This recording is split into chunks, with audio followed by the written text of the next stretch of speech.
جوابی firing کا آغاز بھی ہو چکا تھا، لیکن نامعلوم حملہ آور شاید کناروں پر مورچہ بند تھے۔ بوٹ بھی مجھے ایک طرف سے پانی میں جھکتی محسوس ہونے لگی۔ ایک طرف ٹوٹی ہوئی کھڑکی سے مجھے دمبالے کی جانب سے شعلوں اور دھوئیں کی سرخی اور سیاہی بھی دکھائی دی۔ بوٹ پر شاید پہلے کوئی طاقتور دستی بم پھینکا گیا تھا۔ ذرا ہی دیر بعد بوٹ پانی میں غرقاب ہو گئی۔ میں اسی کا منتظر تھا۔ پانی میں ہلچل مچی ہوئی تھی۔ میں تیزی سے تیرتا ہوا ٹوٹے ہوئے حصے سے باہر کھلے پانی میں آ گیا، مگر سطح آب پر نہیں ابھرا۔ ایک محتاط اندازے سے میں نے ایک جانب سیدھے رخ پر تیزی سے تیرنا شروع کر دیا۔ اپنی مخصوص طاقت کے بل بوتے پر جب میں نے محسوس کیا کہ کافی آگے نکل آیا ہوں، تو صورتحال کا جائزہ لینے کی غرض سے میں پانی کی سطح پر ابھر آیا۔ ابھی مجھے ابھرے ذرا ہی دیر ہوئی تھی کہ اچانک میرے سر پر کچھ گرا۔ میں چونکا، لیکن تب تک رسی کا وہ بڑا سا ہالہ میری گردن پر اتر چکا تھا اور ساتھ ہی دریا کے کنارے پر چھپے ہوئے آدمی نے اسے کھینچا تو وہ رسی کا بالا میری گردن پر کسی پھندے کی طرح کستا چلا گیا۔ ابھی میں اس افتاد سے گھبرایا ہوا تھا کہ اسی طرح کا دوسرا رسی کا پھندا مجھ پر آن پڑا۔ پانی کے اندر طاقت کی زور آزمائی ممکن نہیں رہتی۔ یہی میرا حال تھا۔ میری دونوں ٹانگیں پانی میں جھول رہی تھیں۔ زور کیسے لگاتا، تاہم ہمت میں نے بھی نہیں ہاری۔ اپنے دونوں ہاتھ پہلے ایک پھندے والی رسی پر کسے اور پھر رسی کو زوردار جھٹکا دیا۔ دریا کے کنارے سے دو افراد اچھل کر پانی میں آن گرے۔ یہی حال میں نے دوسرے پھندے والوں کے ساتھ کیا، لیکن تب تک وہ میری طاقت اور بے جگری دیکھ کر محتاط ہو گئے تھے۔ وہ کنارے پر زور لگاتے رہے، تاہم میں نے بھی زور آوری نہ چھوڑی اور بالآخر انہیں بھی سطح آب پر لا پھینکا۔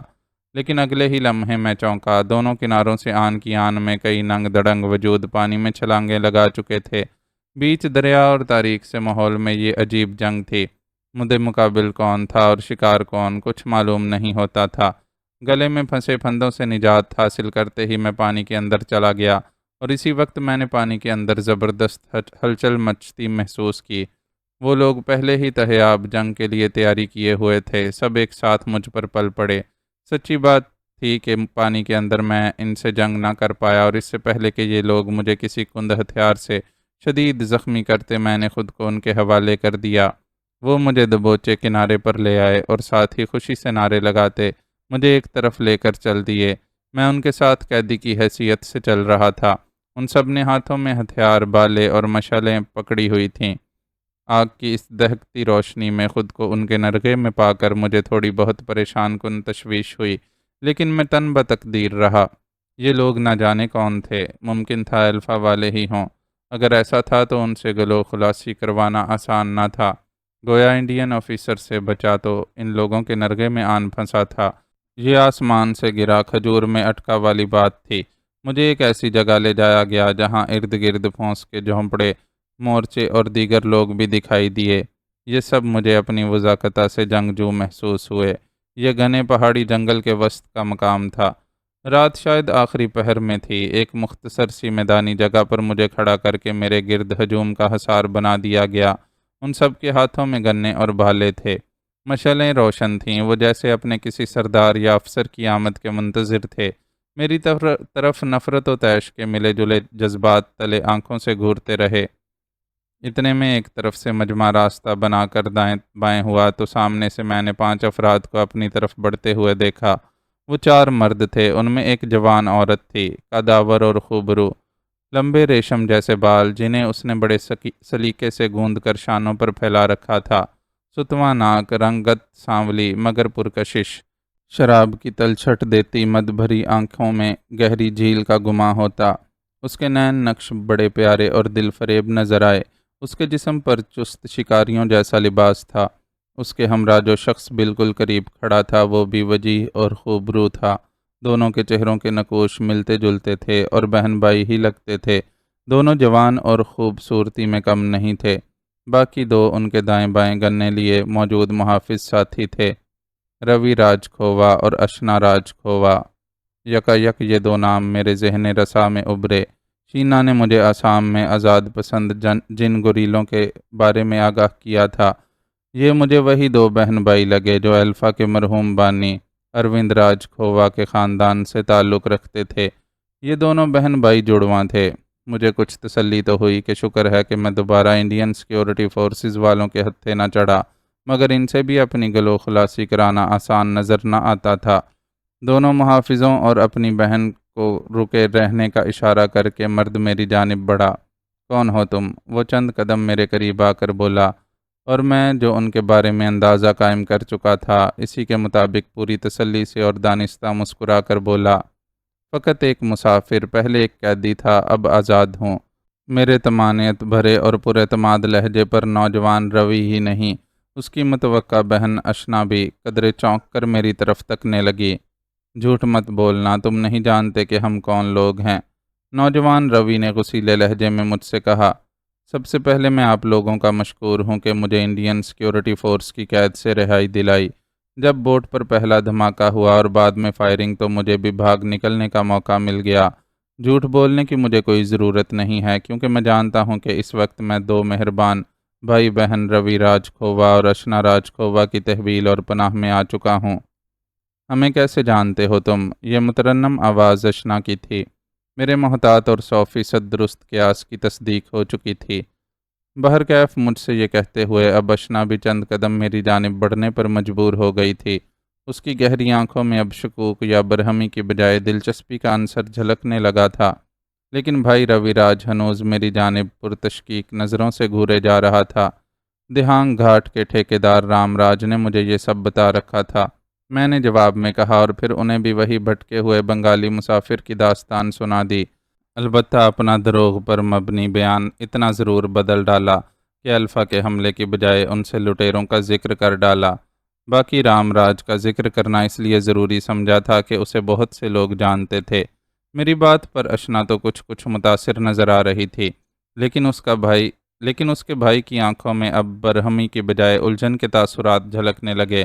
پھر اس سے پہلے کہ دونوں میں سے کوئی کچھ کہتا، اچانک ہی مجمع کے درمیان سے ایک قداور شخص آگے بڑھا۔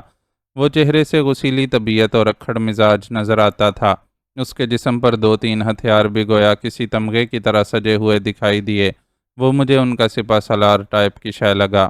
وہ مجھ سے یا میری باتوں سے بالکل بھی مطمئن نہیں ہوا، اور قریب آ کر ایک نفرت بری پرتعش نگاہ مجھ پر ڈالنے کے بعد روی اور اشنا سے مخاطب ہو کر بولا، ہم اس کی کسی بات پر وشواس نہیں کر سکتے، ہماری جنگ میں اندازوں کی گنجائش نہیں ہے، اسے فوراً گولی مار دی جائے یا بھالے میں پرو دینے کا حکم جاری کر دیا جائے، لیکن یہ ظلم ہوگا۔ میں نے فوراً روی اور اشنا کی طرف دیکھ کر احتجاجاً کہا، میرے ساتھی، میرے گھر والے ادھر بنگال میں میرے منتظر ہوں گے۔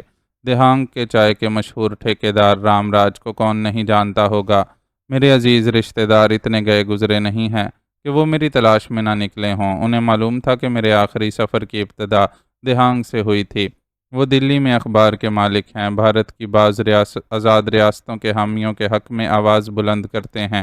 انہیں جب یہ معلوم ہوگا کہ میں کن لوگوں کے ہاتھوں مارا گیا ہوں تو آگے آپ خود سمجھدار ہیں۔ اتنی مختصر سی تقریر کر کے میں چپ ہو رہا۔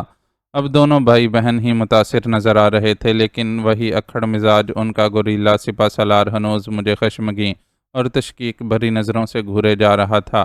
بالآخر میرے بارے میں روی راج اور اشنا راج نے یہی فیصلہ صادر کیا کہ فی الحال مجھے زیر حراست رکھا جائے گا، 2-1 روز میں میرے سلسلے میں فیصلہ کر دیا جائے گا وغیرہ۔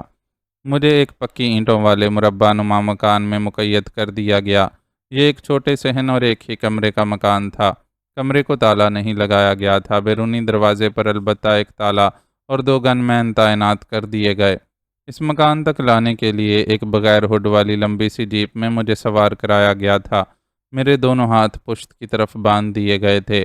یہ شہر سے دور کا علاقہ تھا، تاہم مجھے یہاں بازار، گلیاں اور کچھ پختہ سڑکیں دکھائی دیں۔ یہ بھی گنجان آبادی والا علاقہ تھا۔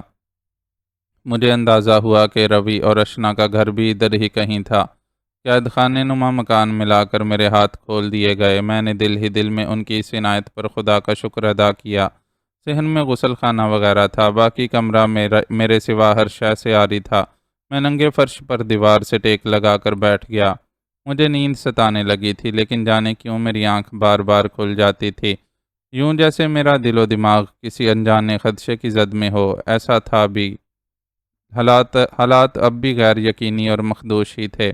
مجھے سخت افسوس ہو رہا تھا کہ ٹھیکیدار رام راج نے غفلت کا مظاہرہ کیا تھا، مجھ سے پیسے بھی نصف لے لیے تھے، اور اپنی بے وقوفی یا جلد بازی کے سبب مجھے پھنسا بھی دیا۔ میری منزل گویا لب بام تھی اور خطرناک حالات کا شکار ہو چکا تھا۔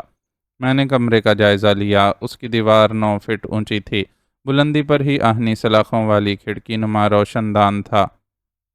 وہاں سے ذرا دیر بعد ہی صبح کاذب کی سفیدی جھلکنے لگی۔ اچانک دروازے پر آہٹ ہوئی۔ میں چونکا۔ سوچا شاید کوئی پہرے دار میرے لیے کھانے پینے کی شے لایا ہو، لیکن ابھی ایسا کوئی وقت تو نہ تھا۔ میں الجھ گیا۔ دروازہ آہستگی سے کھلا۔ یہ صحن کا دروازہ کھلنے کی آواز تھی۔ اس کے بعد کسی کے دھیرے دھیرے چلتے قدموں کی آواز ابھری۔ دفتن ہی میری چھٹی حس نے مجھے کھدیڑا اور میں لپک کر کمرے کے دروازے والی دیوار کے ساتھ جا چپکا۔ اس کے بعد باہر سے کسی نے دروازے کی کنڈی بے آواز انداز میں کھولنے کی کوشش کی۔ اس قدر رازدارانہ انداز نے ہی مجھے کسی خطرے کا اندیا دیا تھا۔ پھر آہستہ آہستہ دروازہ واہ ہونے لگا۔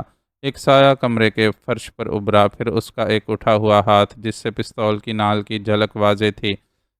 میرا پورا وجود سنسنا اٹھا۔ کوئی مجھے رازداری سے ٹھکانے لگانے کی کوشش میں تھا۔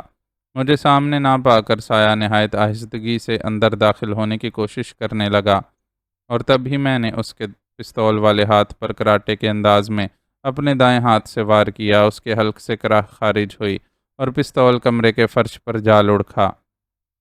میں نے اسے ذرا بھی سنبھلنے کا موقع دیے بغیر اس کی جھکی ہوئی گردن کو دبوچا اور اس زور سے اندر کھینچ کر چھوڑا کہ وہ سیدھا کمرے کے سامنے والی دیوار سے جا لگا۔ اس کا سر کسی ناریل کی طرح چٹخا اور وہ چیخ مار کر بے حس و حرکت ہو گیا۔ باہر مجھے کھڑبڑ کی آوازیں سنائی دیں، گویا مجھے تاریک راہوں میں ہلاک کرنے والے ایک سے زائد تھے۔ میں نے لپک کر فرش پر گرا ہوا پستول اٹھایا اور جیسے ہی کمرے سے باہر صحن میں آیا تو 2 جنگجو اسامی میرے مد مقابل آ گئے۔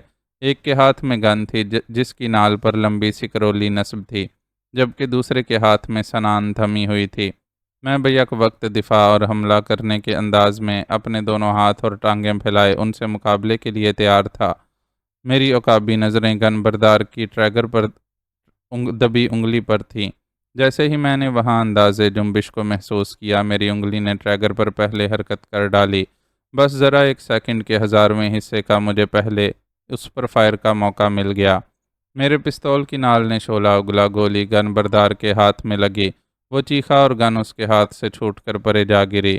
ادھر سنان بردار نے ایک لمحہ ضائع کیے بغیر بجلی کسی پھرتی کے ساتھ اپنی سنان مجھ پر اچھالی۔ اس کی مہارت اور چشم زدن پھرتی نے مجھے دہلا دیا۔ یہ اتفاق ہی تھا۔ جب میں اپنے پستول کی نال اس کی جانب گھمانے لگا تھا کہ میرا رخ بھی گھوما۔ یہی وہ وقت تھا جب سنان شائیں کی سنسناتی آواز کے ساتھ میری گردن کی بائیں جانب سے گزرتی چلی گئی۔ ایک لمحے کے لیے تو مجھ پر جیسے موت کا سسکتا طاری ہو گیا۔ اپنا وار خالی جاتے اور مجھے ہکا بکا پاتے ہی اس نے راہ فرار حاصل کرنا چاہی اور دروازے کی جانب جست بھری۔ میں نے سنبھلتے ہی اس پر گولی داغی، لیکن وہ جیسے چھلاوا ثابت ہوا۔ گولی کا نشانہ خطا گیا اور کھلے دروازے کی چوکھٹ پر پیوست ہو گئی۔ میں بھی چیتے کی طرح اس کے پیچھے لپکا۔ باہر آیا تو ایک جانب سے کئی لوگوں کو دوڑتے ہوئے آتے دیکھا۔ اس طرف بھی میں نے 2-3 فائر داغے، پھر میں پلٹا اور مکان کے عقب میں چلا گیا۔ یہاں دور مجھے ڈھلوانی جنگل دور تک پھیلا ہوا نظر آیا۔ میں نے ایک دم طوفانی دوڑ لگا دی۔ مجھے عقب میں گولیاں چلنے کی بھی آوازیں سنائی دیں، مگر میں اب کہاں رکنے والا تھا۔ لگاتار نصف گھنٹے تک دوڑتا رہا اور آبادی سے بہت دور نکل آیا۔ میری سانس عمومی طور پر پھولی رہی۔ میں ذرا سستانے کے لیے ایک درخت تلے بیٹھ گیا اور اپنا تنفس اور دوڑنے کی تھکان دور کرتا رہا۔ 10-15 منٹ بعد میں نارمل تھا۔ اس کے بعد میں اٹھا اور ایک پہاڑی پر چڑھ کر چاروں طرف نظریں دوڑائیں۔ کوئی میرے تعاقب میں نہ آیا تھا۔ شاید میں ان کے لیے اتنا اہم نہ رہا تھا۔ میری سمجھ میں نہیں آ رہا تھا کہ مجھے اس طرح صبح کے منہ اندھیرے ہلاک کرنے کی سازش کس کی ہو سکتی تھی۔ ان بھائی بہن روی راج اور اس کی بہن اشنا راج کی تو ہرگز نہیں ہو سکتی تھی، کیونکہ اگر ان کو مجھے ہلاک کرنا مقصود ہوتا تو یہ اسی وقت ہی میری موت کا پروانہ جاری کر دیتے۔ ان پر بھلا کون معترض ہوتا؟ تب ہی مجھے ان کے غسیلے اور گھمنڈی دراز قامت سپہ سالار کا خیال آیا۔ وہی یہ سازش تیار کر سکتا تھا، کیونکہ وہ مجھے زندہ چھوڑنے یا قیدی بنائے رکھنے کا قائل تھا ہی نہیں۔ بہرحال کچھ بھی صحیح، میں اب آزاد تھا، لیکن منزل سے بھٹک گیا تھا۔ منزل تک پہنچنے کا ابھی بہت سا بھی سفر باقی تھا۔ میں نے سب سے پہلے ایک قریبی بہتے ہوئے صاف شفاف پہاڑی چشمے سے پانی پیا اور کچھ جنگلی پھل توڑ کر کھائے۔ ایک ایک خربوزے جیسا گودے دار پھل بہت مزے کا لگا۔ پیٹ بھرا تو جسم میں پہلے سے زیادہ توانائی محسوس ہوئی۔ میں ایک طرف کو چل دیا اور چلتا رہا۔ میرے ارد گرد صبح پوری طرح بیدار ہو چکی تھی۔ آسام کی خوبصورتی اور قدرتی نظاروں سے بھرپور فضا اور مناظر بلا شبہ قدرتی صناعی کا شکار ہی تھے۔ ایک طرف مجھے پہاڑی جھرنا بہتا دکھائی دیا، جہاں گچھے دار پھولوں کے پودے اور قدرتی بیلیں ہار سا بنائے جھرنے کے اختتام پر حالا کیے ہوئے تھے، اور وہیں مجھے خوش رنگ ہرن اور چکتے دار سانبر دکھائی دیے۔ اوپر کھلا نیلا آسمان تھا اور سفید بادلوں کے ٹکڑے۔ غرض یہ کہ یہ سب نظارے دل و دماغ پر اچھا تاثر قائم کرتے رہے اور میں آگے بڑھتا رہا۔ پھر ایک جگہ رک گیا۔ میں نے پرسوچ انداز میں اپنے ہونٹ بینچ لیے۔ اس طرح نامعلوم منزل تک میں آخر کب تک بے مقصد چلتا رہوں گا؟ منزل کے کسی رخ کا تعین کرنا بے حد ضروری تھا۔ اس طرح میں بھٹک کر کسی اور پہلے سے بڑی مصیبت کا شکار ہو سکتا تھا۔ اب سوال یہ پیدا ہوتا تھا کہ میں کہاں جاتا؟ پیچھے آبادی کی طرف لوٹ جانے کا سوال ہی پیدا نہیں ہوتا تھا۔ آگے یا آس پاس کسی اور آبادی کے آثار مجھے ہنوز نظر نہیں آئے تھے کہ جہاں سے جا کر اپنی منزل کے متعلق کچھ مدد ہی حاصل کرنے کی کوشش کرتا۔ یہ خدشہ الگ تھا کہ وہ لوگ بھی الفا کے حامی ہوتے۔ میری ان سے تو کوئی دشمنی نہ تھی، اور میرا نہیں خیال کہ وہ وہاں تک میرے تعاقب میں پہنچنے کی کوشش کرتے۔ میں نے ان کا کوئی بھاری نقصان نہیں کیا تھا، البتہ ان کے 2 آدمی میرے ہاتھوں زخمی ضرور ہوئے تھے۔ یہ بات مجھے کچھ فکر میں مبتلا کیے دیتی تھی۔ میں نے پھر چلنا شروع کر دیا۔ میرا ارادہ یہی تھا کہ کسی آبادی تک پہنچ کر اپنی منزل کی صحیح سمت اختیار کی جائے۔ اس کے بغیر ساری تگ و دو وقت کا ضیاع ہی ہوتی۔ سو میں چلتا رہا۔ ابھی میں تھوڑی دور تک ہی چلا ہوں گا کہ اچانک ایک خیال تلے ٹھہر گیا۔ میں نے سوچا آگے کا تو کوئی راستہ مجھے نہیں معلوم، کیوں نہ واپس دہانگ کا رخ کیا جائے، لیکن اگلے ہی لمحے اپنی بے وقوفی پر خود ہی ہنس دیا۔ دہانگ سے تو میں نکل آیا تھا، اب واپس وہاں جانے کا مطلب آبیل مجھے مار کے مترادف ہوتا۔ اب جہاں میں تھا ادھر ہی سے مجھے آگے کا راستہ معلوم کرنا تھا۔ دوسرا خیال مجھے معقول لگا، جو یہ تھا کہ کیوں نہ جس دریا پر میں رام راج کے ساتھ محو سفر تھا اسے تلاش کیا جائے اور پھر اسی کے کنارے کنارے آگے بڑھا جائے۔ یہ سوچ کر میں اپنے ذہن پر زور دینے لگا۔ دریا کا تعین کس طرف سے تھا؟ ایک اندازہ قائم کر کے میں اسی طرف کو بڑھا۔ میرا یہ کوئی محتاط اندازہ نہیں تھا، بس ایک تکا تھا۔ تکے کم ہی درست نکلا کرتے ہیں، اور ہوا بھی وہی۔ میں بھٹکتا ہوا کہیں اور ہی جا پہنچا۔ حملہ آور سے چھینا ہوا پستول میرے پاس تھا، لیکن اس کے چیمبر میں 2 ہی گولیاں باقی بچی تھیں۔ اپنے دفاع کے لیے میں ان پر فائرنگ کر چکا تھا۔ وہ پستول میں نے اپنے پینٹ کی بیلٹ میں پشت کی سمت اڑس رکھا تھا۔ مجھے دریا کا پاٹ نظر نہ آیا۔ چھوٹے موٹے ندی نالے ضرور دکھائی دیے تھے۔ ممکن تھا ان میں سے کوئی کینال مطلوبہ دریا تک بھی جاتی ہو، مگر مجھے کیا معلوم۔ میں رک گیا۔ عین لب بام منزل سے بھٹک جانے پر مجھے پھر تشویش میں سی پریشانی ستانے لگی۔ دفعتاً ایک آواز میرے کانوں میں پڑی۔ میں چونکا۔ غور کیا تو معلوم ہوا وہ کسی شور کی آواز تھی جو قریب ہی جنگل میں کہیں مچا ہوا تھا۔ میں اس طرف بڑھ گیا۔ دیکھا سامنے ایک پہاڑی ہے، اس کے عقب میں شاید کوئی آبادی تھی۔ یہ سوچ کر میں نے سرسبز ڈھلان والی پہاڑی پر چڑھنا شروع کر دیا۔ پہاڑی خاصی اونچی تھی۔ میرے لیے چڑھنا کون سا مشکل تھا؟ کوئی اور ہوتا تو اسے ایک تو اس کی چوٹی سر کرنے میں ہی گھنٹوں لگ جانے تھے، دوسرے وہ بری طرح ہانپ جاتا۔ سانس تو میری بھی کچھ چڑھ سی گئی تھی، تاہم میں اپنی مخصوص تیز رفتاری کے بلبوتے پر نصف گھنٹے کے اندر ہی اس کی بلندی پر جا پہنچا، اور پھر جب دوسری جانب دیکھا تو دنگ رہ گیا۔ یہ کوئی جنگلی وحشی قبیلہ تھا جو ڈھول وغیرہ پیٹ رہا تھا۔ ایک بڑا میدان تھا، گھنے جنگل اور سرسبز ڈھلوانوں والی پہاڑیوں کے دامن میں یہ ایک وسیع و عریض آبادی تھی۔ جنگلیوں کے جسموں پر تنکوں کے لباس نظر آئے۔ انہوں نے نیزے بھالے تھام رکھے تھے۔ میں شاید آسام کے بعید ترین اور قبائلی علاقے کی طرف نکل آیا تھا۔ سرکنڈوں کے جھونپڑے اور کھیت بھی تھے۔ فہم غور سے اس جنگلی وحشی آبادی کا نظارہ کرنے کے دوران ہی مجھے حیرت کا ایک اور جھٹکا لگا۔ پہلی بار مجھے اس آبادی کی جنوب مشرقی سمت میں سنگلاخ اور قدرے خشک پہاڑی سلسلہ بھی نظر آیا، مگر حیرت کی وجہ کچھ اور تھی۔ ان ننگ دڑنگ اور غیر متمدن سے نظر آنے والے جنگلی لوگوں کے درمیان مجھے ترقی یافتہ لوگوں کی بھی کچھ تعداد نظر آئی۔ بیلوں، خچروں اور گھوڑوں کے درمیان ایک بڑے سے فولادی جنگلے والا ٹرک، بغیر ہوڈ کی 2 جیپیں بھی دکھائی دیں، ایک لمبا 18 ویلر ٹریلر بھی نظر آیا۔ اس پر تقریباً 8-9 فٹ کے 2-3 لکڑی کے سلاخ دار دیوہیکل پنجرے نما بکسے بھی رکھے ہوئے تھے۔ ترقی یافتہ لوگ خاکی لباس، پتلون، شرٹس اور نیکروں میں بھی تھے۔ ان میں 2-3 جوکر نما بونے بھی مجھے مینڈکوں کی طرح اچھلتے کودتے نظر آئے۔ یہ سب مجھے غیر ملکی گورے ہی معلوم ہو رہے تھے۔ ان میں کچھ گوری عورتیں بھی نظر آئیں، اگرچہ یہ ٹولہ زیادہ تعداد میں تو نہیں تھا، مگر 12-13 کے قریب تو ضرور دکھائی دیے۔ یہ گورا پارٹی شاید ان کے مہمان تھے، کم از کم ان کے درمیان ان کی آزادانہ نقل و حرکت تو یہی ظاہر کر رہی تھی۔ اور پھر رہائش کے لیے ایک بڑا سا لکڑی کا ڈھلوانی چھت والا مکان بھی ان کے حوالے تھا۔ مجھے حیرت تھی کہ ان لوگوں کا ان جنگلی وحشیوں کے درمیان کیا کام۔ سرکنڈے کی جھونپڑیوں کے درمیان میں ان کا ایک بڑا سا مکان بھی تھا، اسی کے گرد یہ لوگ جمع تھے، اور چند ایک تو پائپ پیتے اور آزادانہ ان کے درمیان گھوم پھر رہے تھے۔ نہ جانے یہ کیا ماجرا تھا، ممکن تھا کوئی غیر ملکی شکاری پارٹی ہو، میں نے سوچا۔ اب مسئلہ یہ تھا کہ یہاں کا رخ کیسے کیا جائے اور اپنی مدد کے لیے کس طرح ان سے راہ و رسم اختیار کی جائے۔ دن کافی چڑھ چکا تھا۔ ان وحشی لوگوں کے ایک ٹولے نے وسط میں آگ جلا رکھی تھی اور اس کے گرد نیزے بھالے تھامے چکر لگا رہے تھے، کچھ ڈھول پیٹ رہے تھے اور اجنبی آواز میں چیخ چلا رہے تھے۔ میں نے پرسوچ انداز میں اپنے ہونٹ بینچ رکھے تھے۔ دفتن ایک عجیب بات ہوئی۔ اچانک جنگلیوں کے اس چھوٹے سے قصبے میں ہلچل سی مچ گئی۔ ہر کوئی ادھر سے ادھر بھاگنے دوڑنے لگا، جیسے ان کے پیچھے کوئی شامت آن پڑی ہو۔ مجھے حیرت ہوئی، پھر میرے دیکھتے ہی دیکھتے ایک چیخ و پکار سی مچ گئی۔ تبھی میں نے دیکھا انسانوں کی اس آبادی میں جیسے اچانک ہی سیاہ کداور اور موٹے موٹے دھبے تیزی سے حرکت کرتے نمودار ہوئے۔ میں نے غور سے دیکھا تو اپنی جگہ سن ہو کر رہ گیا۔ وہ دھبے در حقیقت موٹے تازے اور بھاری بھرکم بن مانس تھے۔ ان کے سیاہ جسموں پر بالوں کا جنگل آباد تھا۔ کداور اور بھاری جسامت ہونے کے باوجود وہ نہایت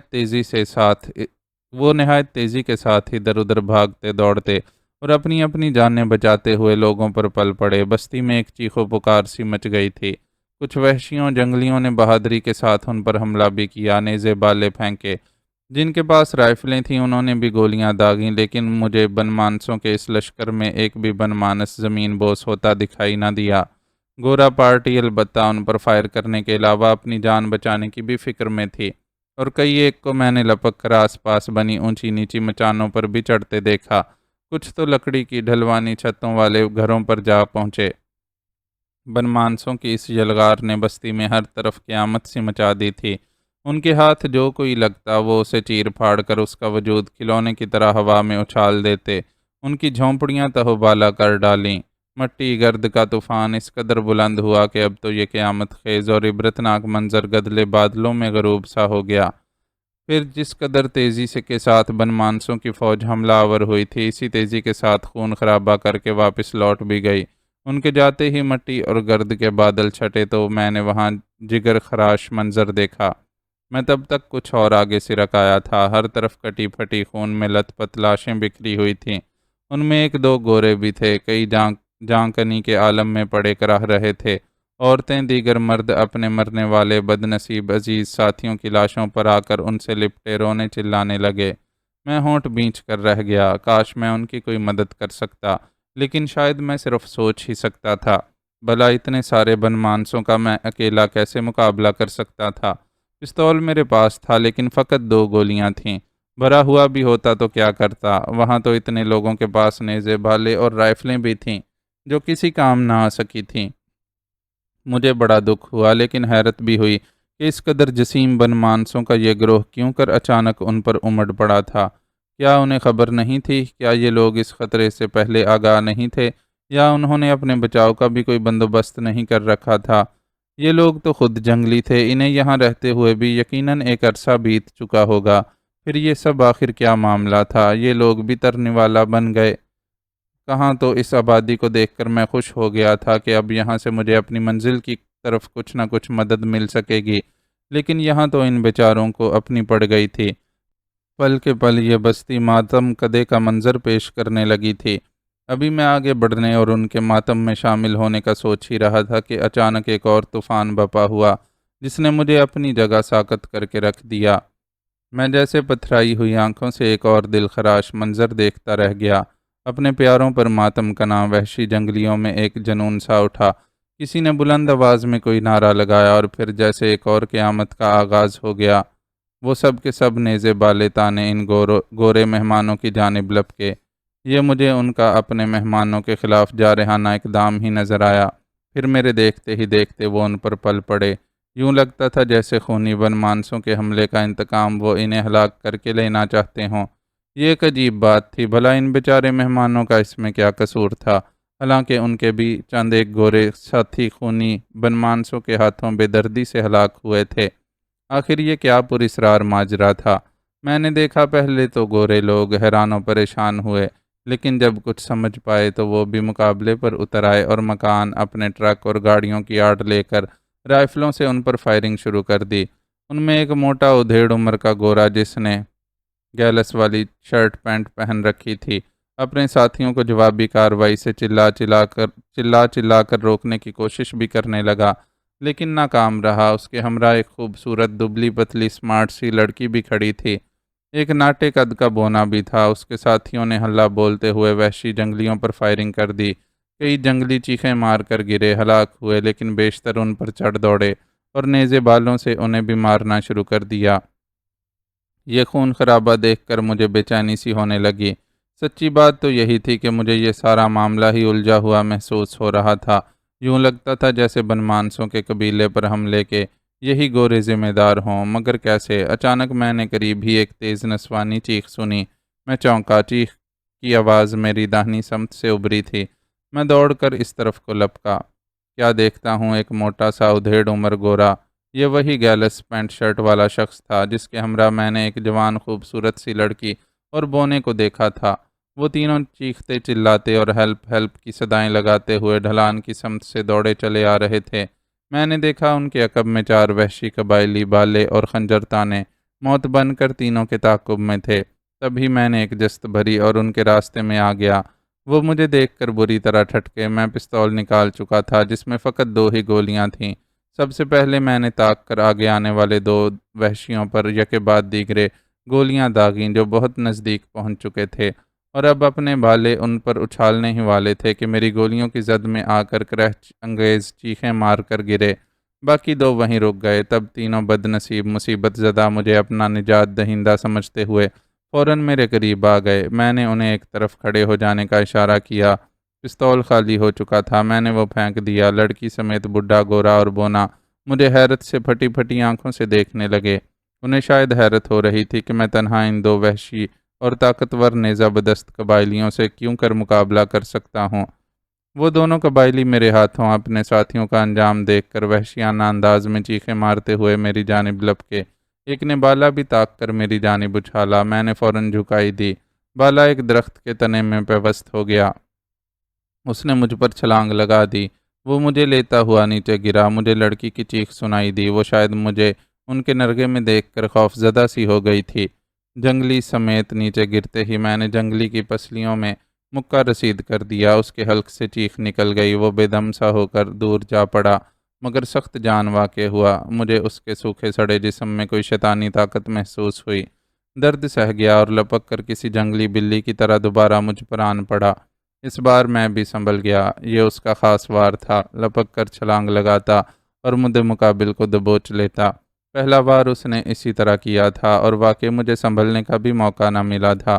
دوسرا جنگلی نیزہ مجھ میں پیوست کرنے کے لیے پر تول رہا تھا اور پھر اس نے طاق کر وار کیا۔ میں اس سے غافل بھی نہیں تھا، کیونکہ جب وہ نیزہ تان رہا تھا تو میں نے پہلے مقابل کی جست کو اپنے طاقتور بازوؤں میں پھیلا کر بھر لیا اور قدموں پر جمع کھڑا۔ جنگلی میری اس حرکت پر ضرور حیران ہوا ہوگا۔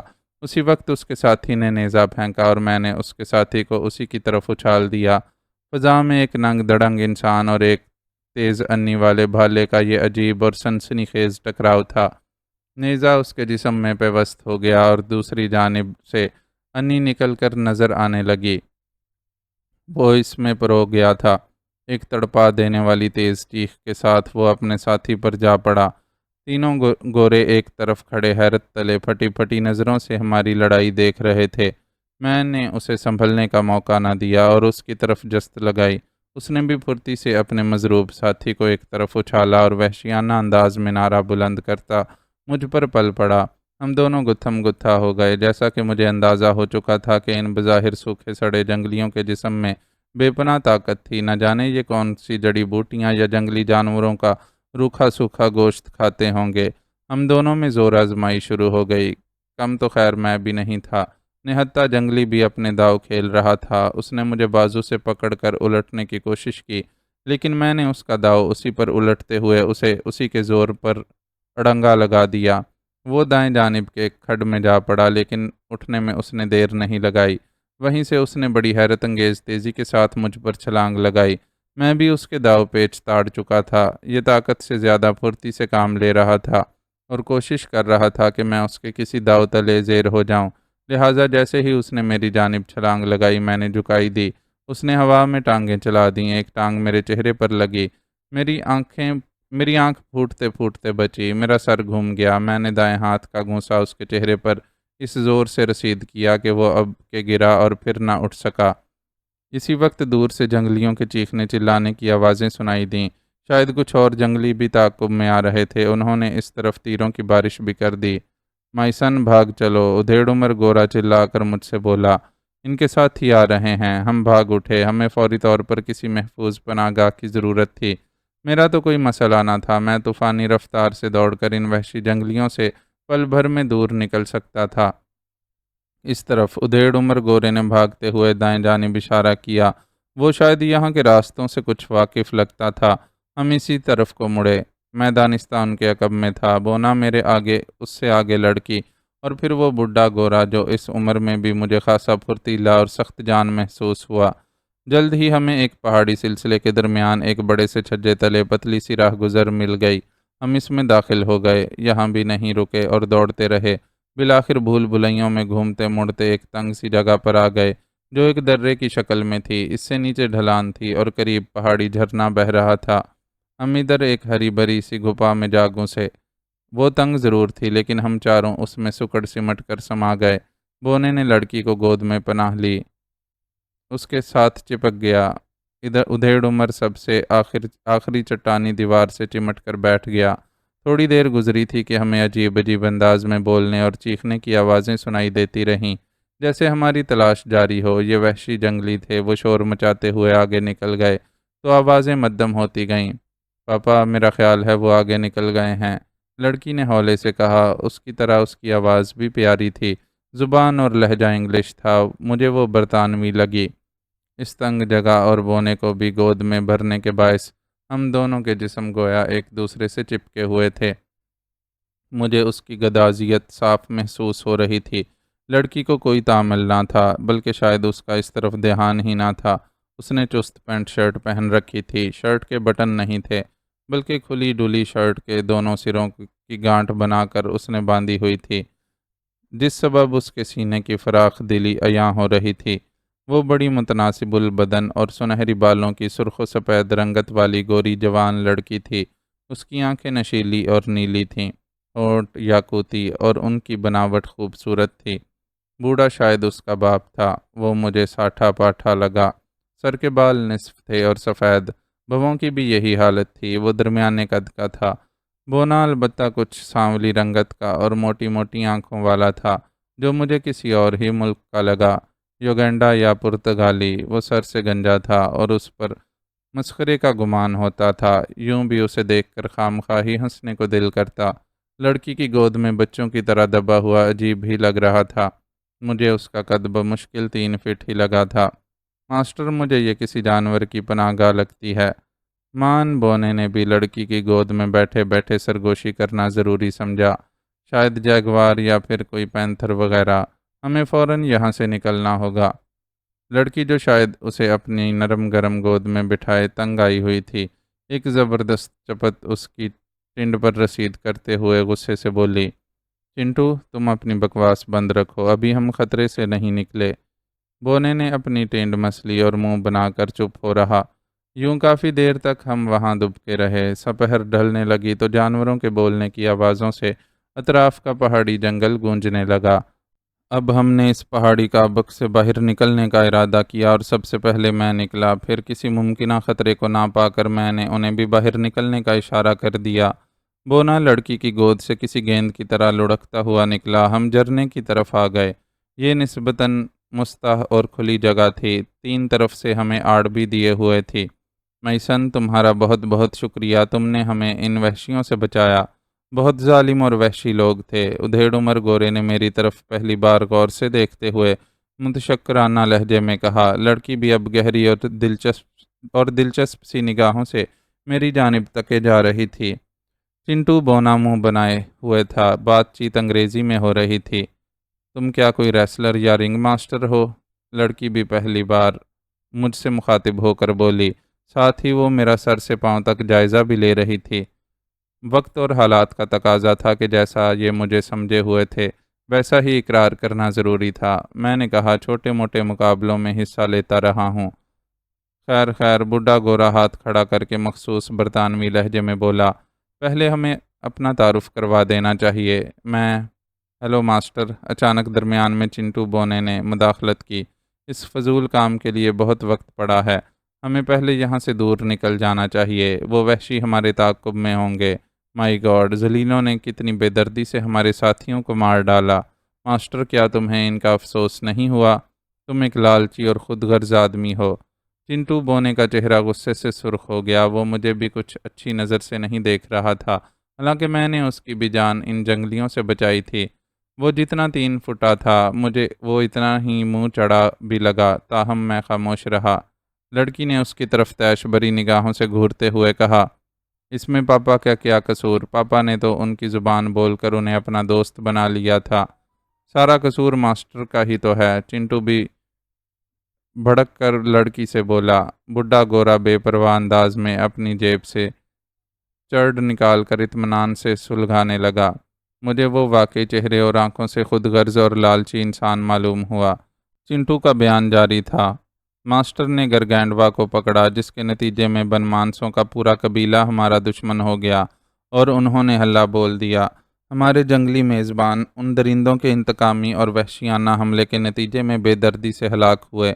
اس کے بعد ان کی دوستی ہم سے دشمنی میں بدل گئی۔ اس کا قصوروار انہوں نے ہمیں سمجھا اور بن مانسوں کی آگ ہم پر نکالی۔ ہمارے ساتھیوں کو مار ڈالا، جس میں میرا جڑواں بھائی منٹو بھی ہلاک ہو گیا۔ میں تمہیں کبھی معاف نہیں کروں گا ماسٹر، کبھی نہیں۔ ساری داستان بیان کرتے کرتے بونا چنٹو رو پڑا۔ میں غور سے اس کی بات سنتا رہا۔ نہ جانے یہ گرگینڈوا کیا بلا تھی۔ اندازہ تو ہو رہا تھا یہ کوئی بن مانس کی بڑی نسل کا گوریلا ہوگا، جو شاید بن مانسوں کا سردار ہو۔ میں نے دیکھا بڈھے گورے نے چنٹو بونے کی آہوزاری کی رتی برابر پرواہ نہ کی۔ وہ اسی طرح آرام سے چرڈ پیتا رہا۔ اس کی بیٹی بھی مجھے باپ ہی کی طرح محسوس ہوئی، کیونکہ وہ بدستور اپنے باپ یعنی پاپا کی حمایت میں ہی بولے جا رہی تھی۔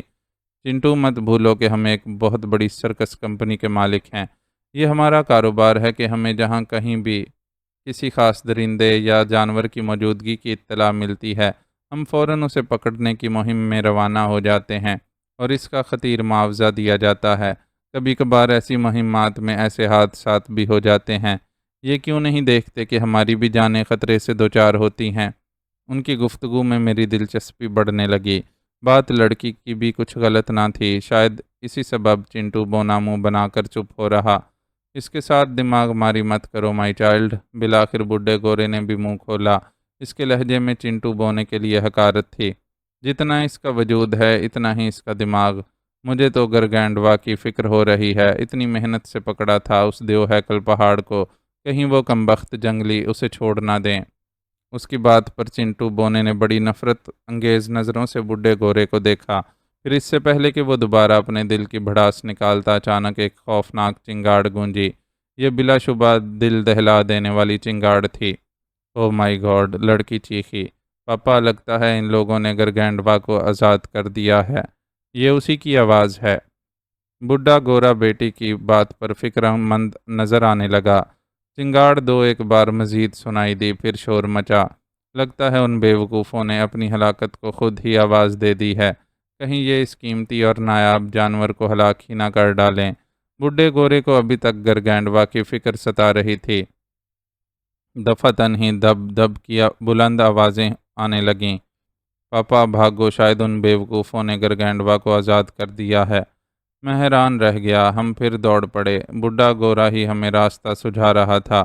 وہ ہمیں دوڑاتا ہوا وہاں سے کچھ دور لے گیا۔ ہم جنگلوں میں بھٹکتے ہوئے ایک نسبتاً بلند پہاڑی جنگل میں آ گئے۔ یہاں ہمیں ایک لکڑی کا بوسیدہ سا شکاری کیبن نظر آ گیا۔ ہم اس کے اندر جا گھسے۔ شام گہری ہو چلی تھی۔ جنگل ابھی سے تاریک ہونے لگا تھا۔ کیبن کے اندر جا بجا مکڑی کے جالوں سے اندازہ ہوتا تھا کہ یہاں بہت مدت سے کوئی فروکش نہیں ہوا۔ بہرحال ہم نے جلدی جلدی مقدور بھر صفائی کی۔ ایک دو ٹوٹی پھوٹی لالٹینیں نظر آئیں جن میں ایک کو ہی تھوڑی بہت مرمت کر کے قابل استعمال بنا سکے۔ بڈھے گورے نے لائٹر کی مدد سے لالٹین روشن کر دی۔ شکر تھا کہ اس میں بچا کچا تیل تھا۔ دوسری لالٹین ناکارہ ثابت ہوئی۔ کیبن کا اندرونی گوشہ اوپر تلے تھا۔ ایک مختصر سا زینہ اوپر کو جاتا تھا۔ وہاں بھی ایک کمرہ اور چھوٹا سا لاؤنج تھا۔ نیچے دو کمرے تھے۔ لاؤنج قدرے کشادہ تھا۔ ایک طرف کچن، دوسری جانب واش روم تھا۔ لڑکی نے سب سے پہلے انہی دونوں جگہوں کا معائنہ کیا تھا۔ ذرا دیر بعد ہم سب نے مل کر کیبن کی اندرونی حالت بہتر بنا لی۔ اندر پانی کا ایک لکڑی اور جست کا ڈرم ادبرا رکھا تھا۔ باقی لڑکی اور بونا بھر لائے تھے۔ رات ہو چلی تھی۔ باہر جنگل میں ہو کا عالم طاری ہو گیا۔ آسمان صاف اور روشن تھا۔ ہم سب ہی بے سر و سامانی کی حالت میں تھے۔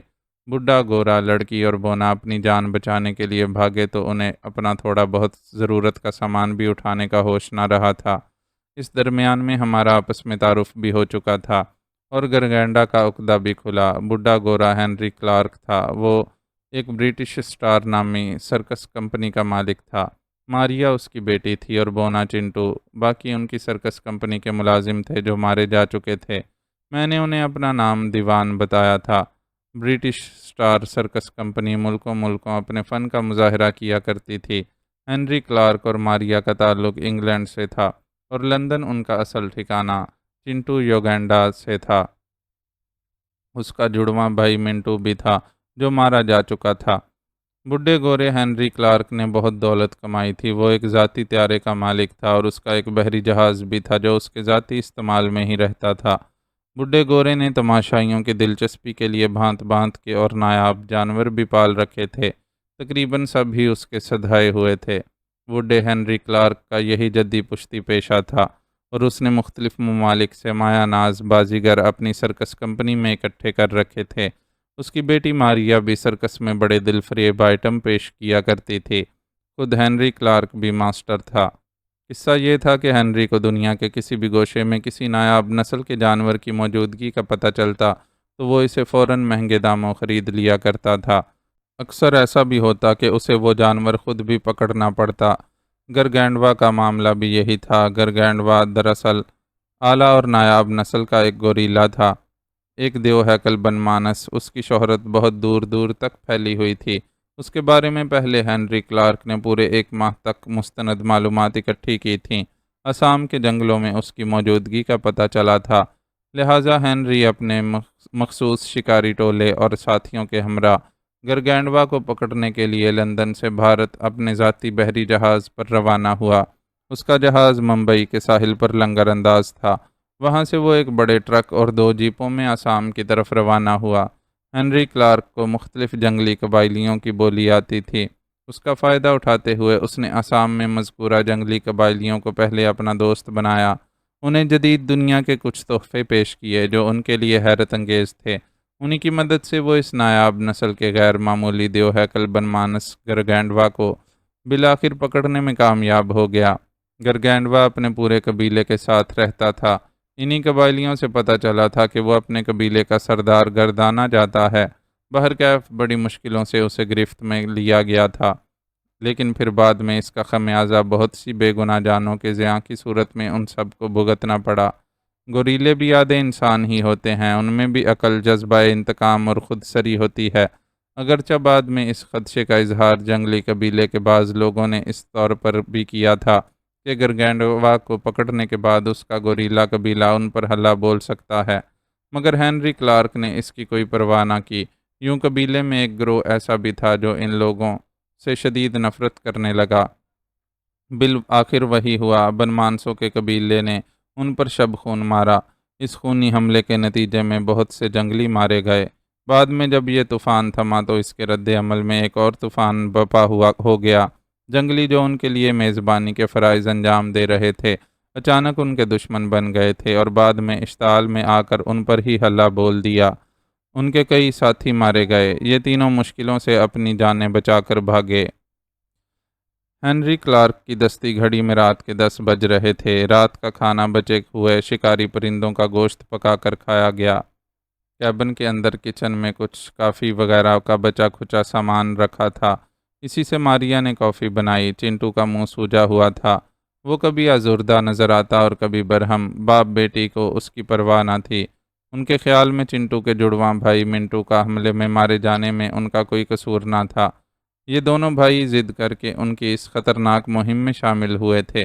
باقی اپنے بارے میں نے وہی بتایا تھا کہ میں ایک بھٹکا ہوا مسافر ہوں وغیرہ۔ بہرحال میرا اس جھگڑے میں کوئی کام نہ تھا۔ مجھے تو اپنی پڑی ہوئی تھی، کیا خبر یہ تقدیر کا ہی کوئی چکر تھا کہ ان کا ٹکراؤ مجھ سے ہو گیا اور میں نے ان کی جان بچائی۔ زندگی اور موت اللہ کے ہاتھ میں ہوتی ہے، میں تو صرف ایک ذریعہ بنا تھا۔ رات دبے پاؤں بیت رہی تھی۔ گرگینڈوا کی دوبارہ چنگاڑنے کی آواز نہیں آئی تھی۔ ہم درمیان میں بچھی ہوئی ایک چوبی گول میز کے گرد کرسیاں ڈالے بیٹھے کافی پی رہے تھے۔ سردی پڑنے لگی تھی۔ ماریا نے آتش دان بھڑکا دیا تھا۔ چنٹو بچوں کی طرح روٹھا ہوا کونے میں الگ بیٹھا تھا۔ کیبن سے باہر چاندنی چٹکی ہوئی رات اتری ہوئی تھی۔ جنگل میں دور و نزدیک کبھی کسی جانور کے زور سے بولنے کی آواز ابھرتی، پھر وہی دم بخود سا سناٹا طاری ہو جاتا۔ یہاں بھی ہمارے دلوں میں انجانے خطرات کا دھڑکا لگا ہوا تھا۔ یوں ہم تینوں یعنی ہنری کلارک، ماریا اور میں میز کے گرد بیٹھے باتیں کر رہے تھے۔ ہنری کلارک نے کافی پینے کے دوران پائپ سلگھا لیا۔ مجھے بھی اس نے ایک سگریٹ دیا۔ میں گرگینڈوا کی چنگاڑ سن کر ہی سمجھ گیا تھا کہ ان بیوقوفوں نے اسے آزاد کر دیا ہے۔ ہنری کلارک پائپ کا کش لیتے ہوئے تفکر سے بولا، پاپا ہماری تو ساری محنت ہی اکارت گئی۔ ماریا نے تعصب سے کہا، اور پیسہ بھی اتنا ضائع ہوا۔ ہنری بولا، تم دونوں پر خدا کی لعنت ہو۔ چنٹو اپنی بھڑاس نکالے بغیر نہ رہ سکا۔ تمہیں پیسے کی پڑی ہے اور انسانی جانوں کے زیاں کی کوئی پرواہ نہیں۔ ماریا نے پرتعش نگاہوں سے چنٹو بونے کی طرف گھورا۔ ہنری کلارک اطمینان سے پائپ کا کش لگاتے ہوئے بیٹی سے بولا، مائی چائلڈ، اپنا ٹیمپر مت لوز کرو۔ اس 3 فٹے کو اٹھا کر کیبن سے باہر پھینک دو۔ یہی کرنا پڑے گا پاپا، میں تو اس کی بار بار کی بکواس سے تنگ آ چکی ہوں۔ ماریا نے دانت پیستے ہوئے کہا اور اپنی کرسی سے اٹھ کر چنٹو کی جانب بڑھی۔ میں نے دیکھا چنٹو ایک دم کسی بچے کی طرح خوف زدہ ہو گیا اور بچنے کے لیے ادھر ادھر دیکھنے لگا، پھر ایک دم میری طرف مدد کے لیے لپکا۔ اب تم میرے ماسٹر ہو، خدا کے لیے مجھے ان ظالم باپ بیٹی سے بچا لو، یہ مجھے واقعی اٹھا کر باہر پھینک دیں گے۔ وہ میری کرسی کے عقب میں آن چھپا تھا۔ تو پھر اپنی زبان بند کیوں نہیں رکھتے؟ میں نے بھی مصلحت سے کام لیتے ہوئے باپ بیٹی کی تائید کر ڈالی۔ جس سبب ماریا کے اس کی جانب بڑھتے ہوئے قدم رک گئے، تب ہی میں نے ہاتھ کے اشارے سے ماریا کو رکے رہنے کا کہا۔ اسے معاف کر دو، اب یہ کوئی بکواس نہیں کرے گا۔ ماریا چنٹو کو کھا جانے والی نگاہوں سے دیکھتے ہوئے واپس پلٹ گئی۔ بونے پر مجھے ترس بھی آیا تھا، لیکن بقول ان باپ بیٹی کے غلطی اس کی بھی تھی۔ ان دونوں بھائیوں نے ضد کر کے اس مہم میں شمولیت اختیار کی تھی۔ ماریا دوبارہ اپنی کرسی پر براجمان ہو گئی۔ بڈھا گورا پائپ پیتا رہا۔ میں بھی سگریٹ کے ہلکے ہلکے کش لگا رہا تھا۔ چنٹو دوبارہ مینڈک کی طرح اچھل کر اپنی جگہ پر جا بیٹھا۔ وہ اب ایک اداس الو نظر آنے لگا۔ میں ہولے سے مسکرائے بغیر نہ رہ سکا۔ ہم یہاں بھی خطرے میں ہیں، ہمیں صبح منہ اندھیرے ہی یہ کیبن چھوڑ دینا چاہیے، بوڑھا ہنری کلارک سوچتے ہوئے بولا۔ لیکن پاپا، چندر گھاٹی تک پیدل سفر کیسے کریں گے؟ اور پھر ہماری گاڑیاں؟ گرگینڈوا، ماریا بولی۔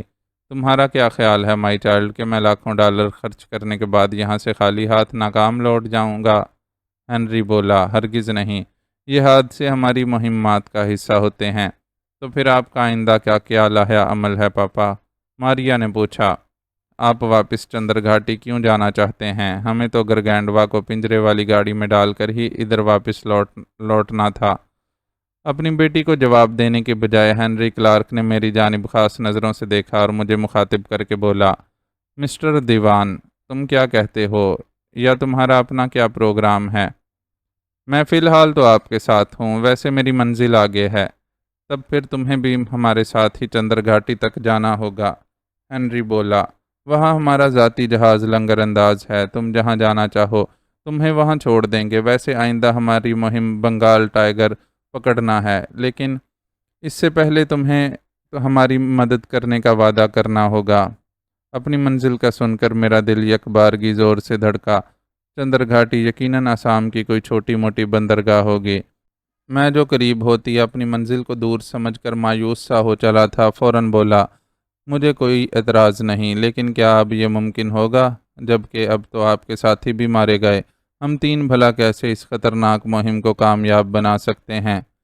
نو مائی سن، بوڑھا ہنری چالاکی سے مسکرایا، پھر بغور میرے سراپے کا جائزہ لیتے ہوئے بڑے گھاگ لہجے میں بولا، تمہارے اندر مجھے 10 آدمیوں کی قوت محسوس ہوتی ہے، کم تو میں بھی نہیں، اور میری بیٹی ماریا بھی بہت ذہین ہے اور ایک بہادر لڑکی ہے، پھر تمہارا کیا خیال ہے؟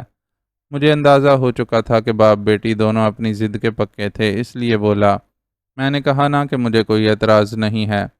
ویسے پاپا، آپ نے غور کیا؟ اچانک ماریا گہری نگاہوں سے میری جانب دیکھتے ہوئے اپنے باپ سے بولی۔ میں بھی اس کے پراسرار انداز پر ذرا چونک کر اس کی طرف تکنے لگا۔ وہ کیا؟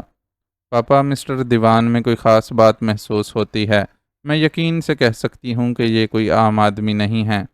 ظاہر ہے جو شخص 3-4 وحشی جنگلیوں سے مقابلہ کرے اور ہمیں بھی ان کے شکنجے سے چھڑا لے جائے، بھلا وہ عام آدمی کیسے ہو سکتا ہے مائی چائلڈ؟ ہنری کلارک نے مسکراتے ہوئے میری طرف دیکھ کر اپنی بیٹی سے کہا۔ میں بھی بے اختیار اپنا سر جھٹک کر ہولے سے مسکرا دیا۔ نو پاپا، اچانک ماریا نے انکار کیا۔ ہم دونوں پھر چونک کر اس کا چہرہ تکنے لگے۔ بہادری ایک الگ بات ہے، ماریا اتنا کہہ کر پھر پرغور اور گہری نگاہوں سے مجھے تکنے لگی۔ میں بھی اسے گھورنے لگا۔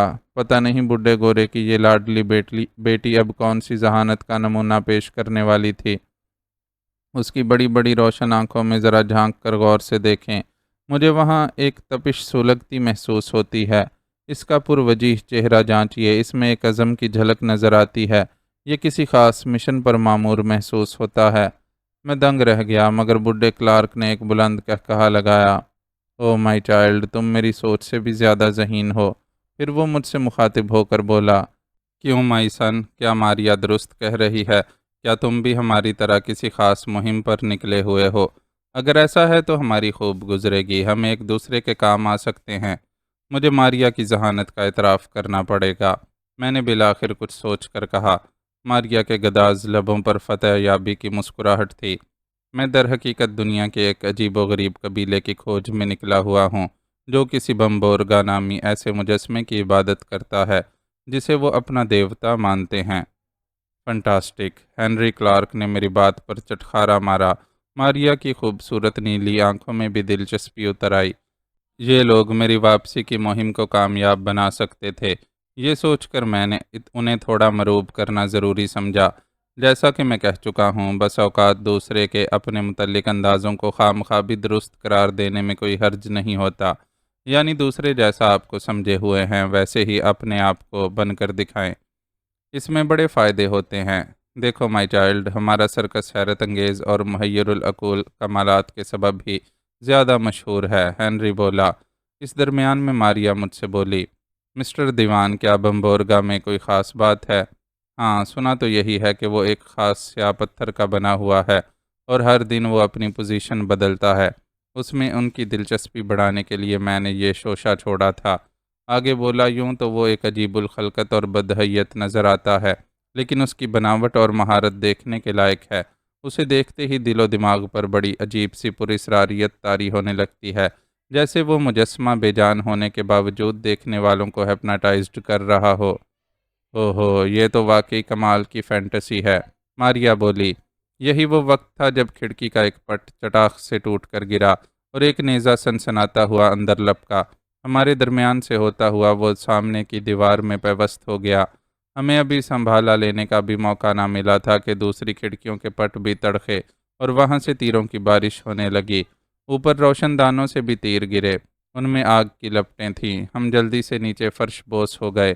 بونا چنٹو بھی فرش بوس ہو گیا۔ دفتن ہی ہمارے ارد گرد آگ والے تیر بھی آن پڑے۔ لکڑی کے کیبن میں تیزی سے آگ پھیلنے لگی تھی۔ آن کی آن میں جیسے اچانک ایک قیامت سی مچ گئی۔ یہ انداز وحشی جنگلیوں کے مخصوص حملہ آور ہونے کا تھا۔ ہمارے لیے گویا نہ پائے رفتن نہ جائے ماندن والی صورتحال تھی۔ باہر بھاگتے تو حملہ آوروں کا نشانہ بن جاتے، اور اگر اندر رہتے تو آگ کے تیزی سے لپکتے ہوئے اژدہے ہمیں نگل جاتے۔ معزز ناظرین و سامعین، لائک، کمنٹس اور شیئر ضرور کریں۔ شکریہ۔